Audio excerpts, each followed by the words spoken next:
but I don't want to just stop and quit halfway, because now what? What do you gain from quitting? Nobody's ever like gained anything from almost finishing something, right? Almost never counted for anything.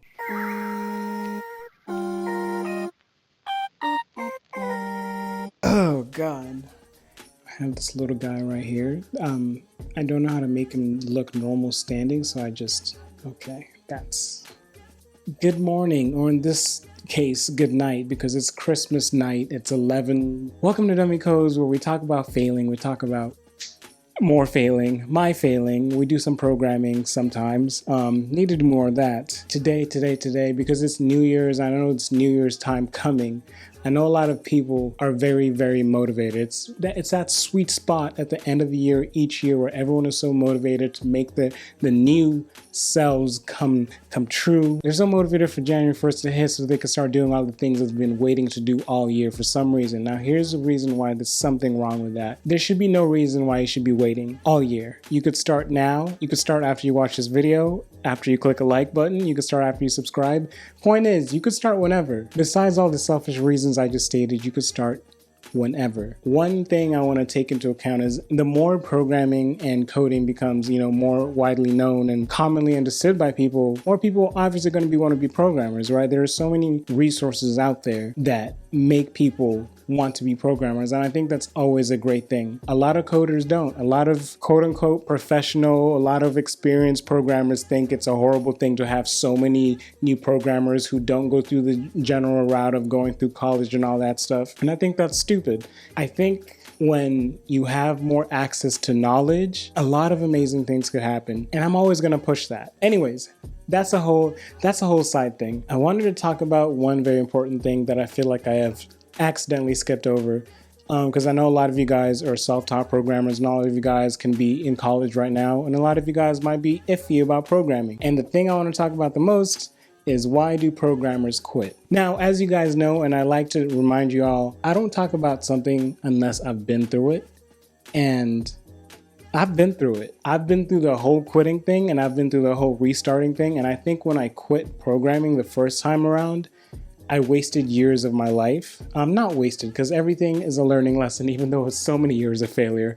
Everything is a learning lesson, right? But everything is a learning lesson. That's what a lesson is. A lesson is for learn. Anyways, everything is a chance to learn, right? Everything is a lesson. That's just a fact. Failing or succeeding. That's what I keep trying to remind you guys. So in my own personal story, how did I get started programming, right? I kind of caught on to programming way late in life when I just started college. I was actually into after my first year of college, and I was still trying to figure out what I'm doing. I'm still doing that thing where I'm changing my major because I'm like, do I care about this? Do I love it? Do I not?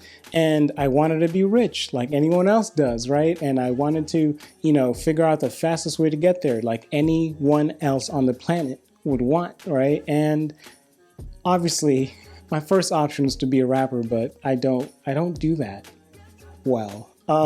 So my second option, I found out what computer science was, enrolled in my first computer science class. I didn't know what was going on, but I still passed, and that was good enough for me. I was like, I guess I'm doing it right. Like, nothing is sticking. Like, I get it, but at the same time, my second computer science class, though, is when we started actually coding.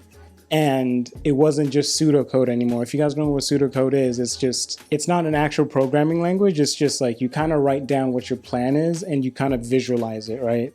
So if you write a while loop, there's no syntax. You just write, while this is happening. Anyways, point is, we'll learn about that later.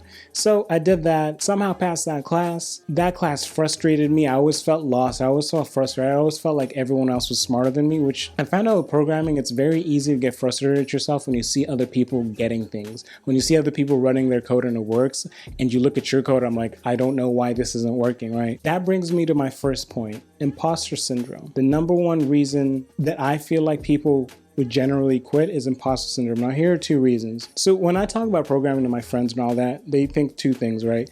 Half of them don't know what programming is, don't know what computer science is, and they're just like, does that have to do with computers? Like, I'm like, yeah, And the other half think that programming or software development, to do that, you have to be some type of genius. Like those are the two options, right? Like, so imagine have some type of mindset where you think like everyone around you doing this is supposed to be smart and you're not performing at their level when you want. You're going to feel inadequate. I got frustrated at myself, and that's the biggest reason why I quit. That's actually not the biggest reason I quit, but it's so easy to feel inadequate when everyone else is succeeding around you. Just remember that things are hard. You're not going to move at the same pace everyone else does. Not everyone knows everything. It might come off like that. Some people with horrible egos might showcase themselves like that, but that's not the case at all. The other reason I think a lot of people quit programming early on in the learning stages is because they are chasing money. Here's the thing. Like I said earlier, when I discovered programming, I was like, hey, this seems to be just everyone who touches this is becoming a billionaire or a multimillionaire or 100 million, whatever it is.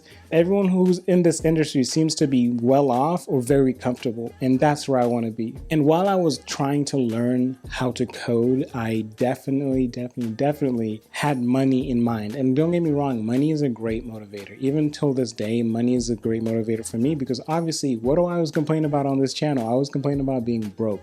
Every single video, I talk about being broke or unemployed. That type of motivation is not going to last you long. And if it does last you long, I guarantee you're not happy. I mean, look at all those old, wrinkly billionaires, you know, no matter how much money they make, no matter how many people they screw over, they're still not happy because they keep chasing and chasing and chasing for something they have an abundance of. At some point, you will have enough money in life. I forgot the number, but there is a number where if you reach it financially, you're not going to notice much of a difference in your life. And also, the one thing I push on this channel is happiness. Think about your happiness at all times. How happy are you doing what you're doing, right? If you're learning something, do you think you're going to get through it constantly worrying about money all the time? Or do you think you're going to get through it because you enjoy it and you welcome the stress and you welcome the challenge? My next reason goes out to the computer science students out there.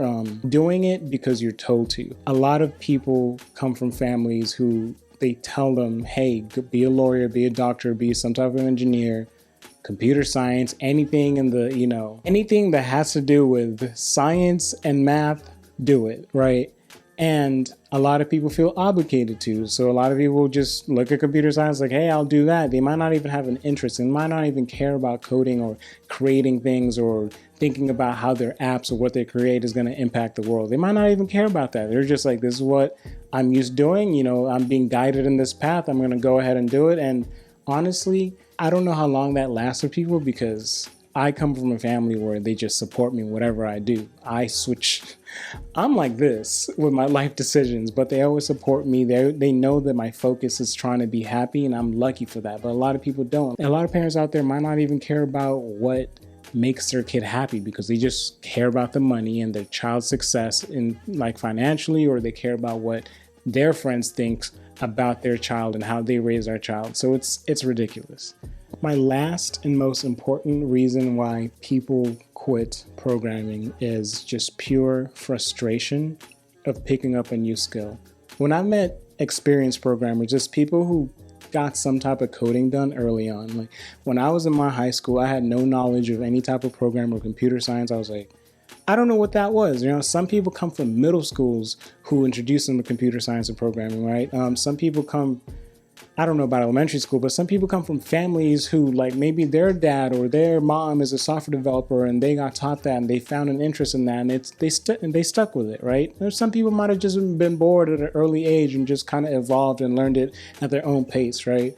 Now, finding something like that later on in your life and trying to learn it because you don't have the same amount of free time as that 14-year-old who just discovered programming. You don't have all those free summers to just sit around, right? When you're going into adulthood or you are an adult, this is something that I definitely always thought about. You know, in the back of your mind, you're just thinking about how you're spending your time, right? And learning a new skill is very, very frustrating, especially when you don't have a normal type of education, especially when you know, it might not be your strength right away, especially when you don't have the right type of support. It's easy to give up when you run into your first major coding problem and you have no type of support. You don't know what to do. A lot of people might just look at that and again, think they're not good enough, think they're too stupid, and they just drop it. And or maybe they'll be like, oh, I'll come back to it in 2 days, or I'll come back to it in 3 days. And again, it's always okay to take breaks, but some of those breaks last forever. I know when I first started dabbling in programming, before I joined those classes, I was taking some online courses. They were free, of course, because I'm broke. I was just messing around with some free courses online, like free code camp.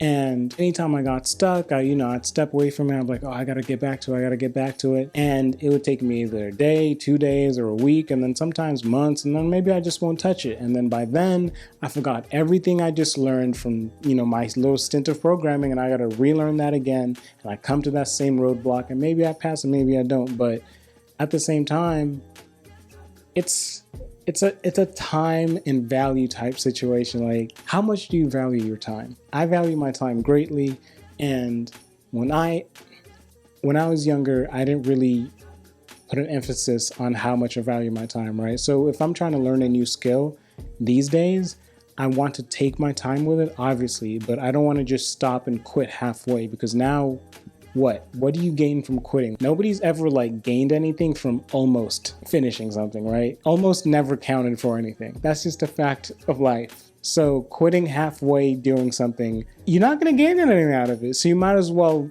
push through. You take your little break, do whatever you got to do, but please, at the end of the day, push through learning what you got to learn. So that being said, in terms of this channel, we do have a Discord now where I made a help channel where everyone could go. Maybe, I don't know, I'm going to try and make it a thing, but you guys could go on that channel. If you guys have any type of coding questions or anything, I expect the community to help the community, right? I want to grow that type of community where my YouTube channel helps other programmers learning how to program. In this little channel, just answering questions, talking about coding. If that's what y'all want to do, I made a Discord, link in the description. Hopefully I don't forget to put it there. I really hope that everyone had a good Christmas. I'm sorry there was no Money Mondays. I'm sorry I didn't upload on Tuesday. I'm not actually sorry, because I do what I want. It's my channel, shut up. But the reason being is because I plugged my Xbox back in, because I was like, ooh, I'm on break. Let me plug my Xbox back in. One of my best friends bought me Call of Duty, and I've been playing that for an absurd amount of time. I had a habit of just shooting these videos and coding and minding my own business until I plugged the Xbox back in, then I disappeared. My bad. Anyways, I hope y'all are having a great day. Hope everyone's having a great anything. I'll talk to everyone later. Monday, Tuesday, Thursday, Wednesday, Friday. I don't know. All right, bye. Oh, God.